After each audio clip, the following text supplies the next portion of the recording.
Have you heard about the OARS? The OARS are the foundational skills in motivational interviewing.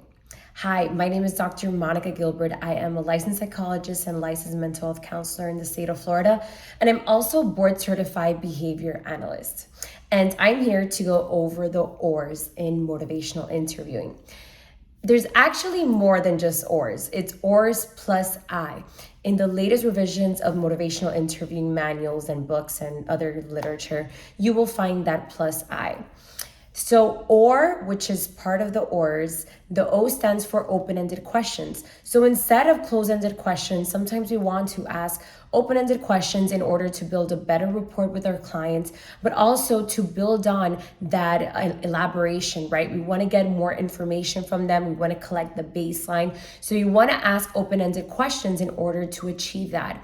Now, the difference is that closed-ended questions will give you a no or yes response, where open-ended questions will give you more of an open response. For example, if you ask someone something like, how are you? They may say, I'm doing well, or I'm not doing very well today. If you ask an open-ended question with that same concept, you would say something like, tell me a couple of things that you did today, right? When you say that, automatically that person will respond with a more open-ended response and more elaboration as well. Now, there are times where we just want the data. We just want the straightforward answer, and it's okay to ask closed-ended questions. Just be intentional about which one you use and for what purpose. The A in OR stands for affirmations. Affirmations are not just that cheerleader in you where you're just going like, good job, you did it well, right? Affirmations is more than that.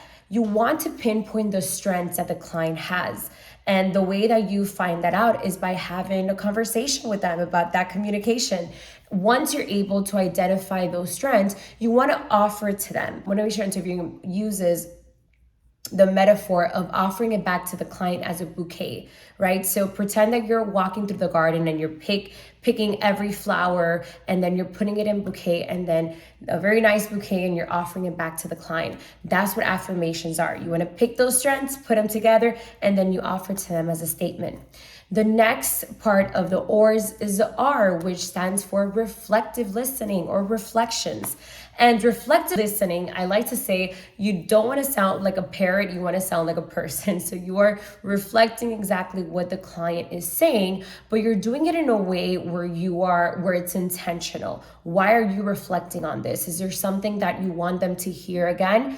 Now, the good thing about, or the nice thing about using reflective listening is that the client feels heard, the client feels listened to, and they can also let you know if what you're thinking and the way that you're expressing it is accurate to what they are saying. So that's the beautiful piece of using reflections when you're speaking and when you're communicating with your clients.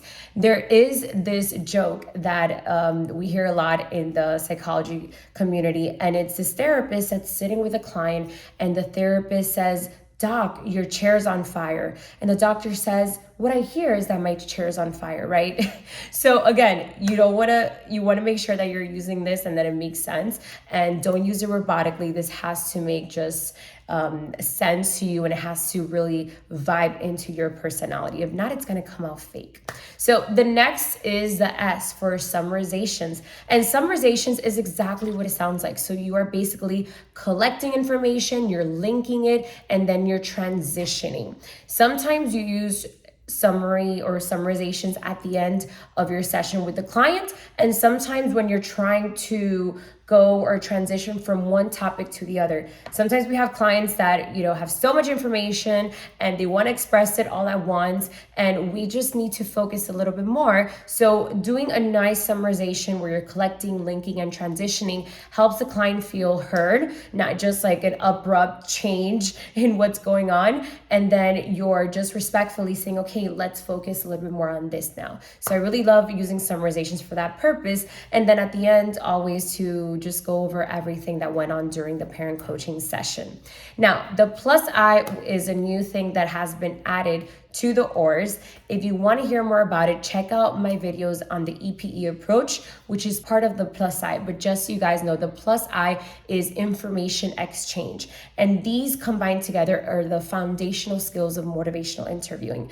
I hope that you found value in this. And if you want to stay tuned for my other videos, then please subscribe.